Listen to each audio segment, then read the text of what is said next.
Hello, আসসালামু আলাইকুম guys. আজকে আপনাদের দেখাবো কিভাবে শাহী গরম মশলা বানানো যায়। যেসব মশলাগুলো লাগবে সেগুলো আমি স্ক্রিনে মশলা সহ নাম লিখে দিচ্ছি।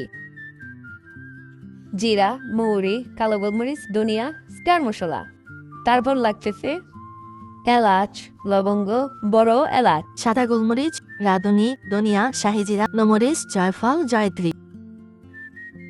দারুচিনি, শুকনো মরিচ, মেথি, সরিষা। এখন কম আঁচে তেজপাতা সহ সবগুলো মশলা দিয়ে মচমচা করে ভেজে নিতে হবে।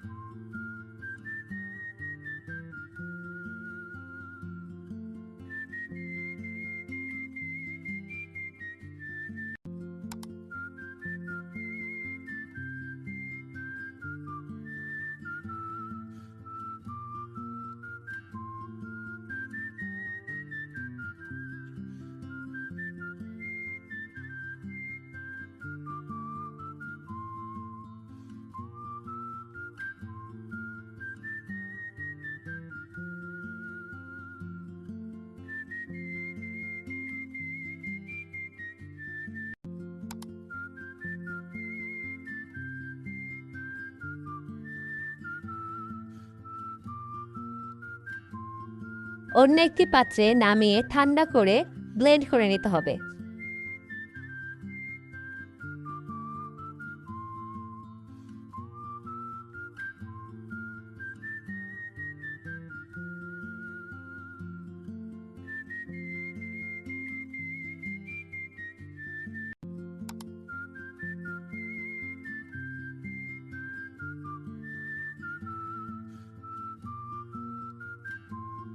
তারপরেই হয়ে যাবে আমাদের শাহী গরম মশলা।